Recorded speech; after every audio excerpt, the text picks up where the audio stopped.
నమస్తే.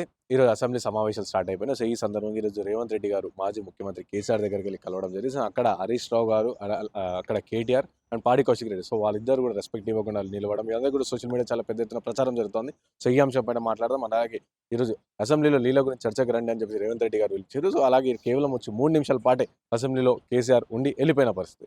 సో, మాట్లాడే ఈ 2 అంశాలపైన మనతో పాటు మాట్లాడడానికి టీపీసీసీ జనరల్ సెక్రటరీ సంధ్యారెడ్డి గారు ఉన్నారు. సో, మేడం ఏం చెప్తారు? కేసీఆర్ గారు మొన్న ప్రెస్ మీట్ పెట్టి జలాల పైన మాట్లాడారు. అలాగే రేవంత్ రెడ్డి గారు పిలిచారు అసెంబ్లీకి రా చర్చిద్దామని. అలాంటిది ఈరోజు వచ్చి కేవలం 3 నిమిషాలు ఉండి వెళ్ళిపోయారు. సో, ఏం చెప్తారు?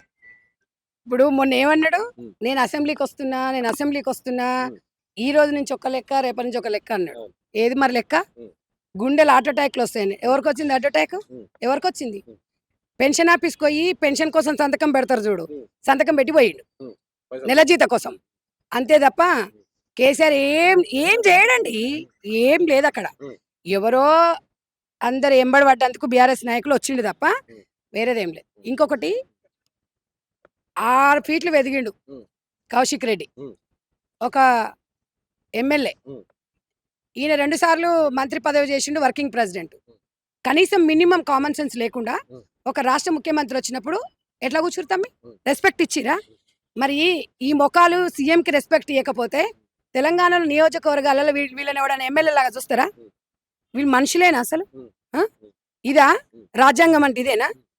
రాజ్యాంగం ముందు ఎవ్వడైనా ఒకటే. రేవంత్ లాగా చూడకండి. తెలంగాణ రాష్ట్ర సీఎంగా చూడండి. మీరు ఇంత రెస్పెక్ట్ ఇయ్యనోడు, ఇంత కొవ్వు, ఇంత మదం ఉండి దొరల్లాగా మీరు మేమే దొరలం అనుకుంటే మిమ్మల్ని తెలంగాణ ప్రజలు ఊకేం వదలరు. కేల్కతం దుకాణం బంద్ అవుతుంది. నీళ్ళ గురించి చర్చిద్దామంటే మీ అయ్యేంది పారిపోయిండు మరి? ఎందుకు పోయిండు? చెప్పుండ్రి.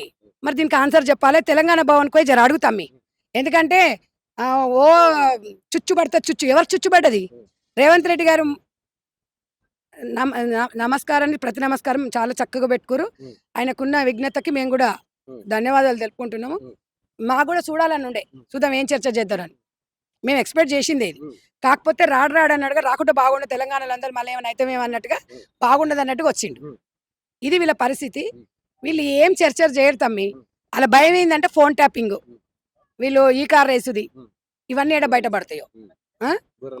గొర్రెలది, బర్రెలది, ఓ ఇంకా లచ్చున్నాయి. ఈ డబుల్ బెడ్రూమ్లది, ఇవన్నీ స్కామ్లు బయటకు వస్తాయి. కాళేశ్వరం 1,00,000 కోట్లు ఇవన్నీ బయటకు వస్తాయి అని చెప్పేసి అధ్యక్ష అని సంతకం పెట్టిండి పోయిండు.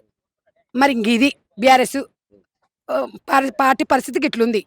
ఇక మీరు ఆయన మాట్లాడితేనేమో మొత్తం కడుగుతా అన్నాడు. ఏది మరి నీకు అడుగుడు? చెమటలోడుస్తా, కడుగుతా, మీకు పాలన చేత కాదు, మీకు ఇది చేత కాదు, మేము నరుకుతాం, మేము పొడుస్తాం. ఏది మరి? కొండంతవి ఎలుకని పట్టినట్టే ఉంది మరి. మీరు ఏదో అంటారు చూడు, ఎంతో పాటపాడి పిచ్చకుల రాగం తీసినట్టు. వామో 70 నిమిషాలు ఆయన ప్రెస్ మీట్ పెట్టిండు. అయ్యో మొత్తం ఏం చేసిండు? 4 పదాలు మాట్లాడి జర్నలిస్టుని మళ్ళా నవ్వుపించిండు. అంతకుమించి ఏం లేదు తెలంగాణ రాష్ట్రంలో ప్రజలకు. మీరు చేసిన దాని మీద చర్చకు రమ్మన్నాం. మీ నీళ్లు నియామకాలు ఏమైంది? పాలమూరు ఎత్తిపోతలు ఏమైంది? ఎస్ఎల్బిసి ఏమైంది? అడుగుదామంటే రాపోతురి. ఎందుకు పారిపోతున్నారు?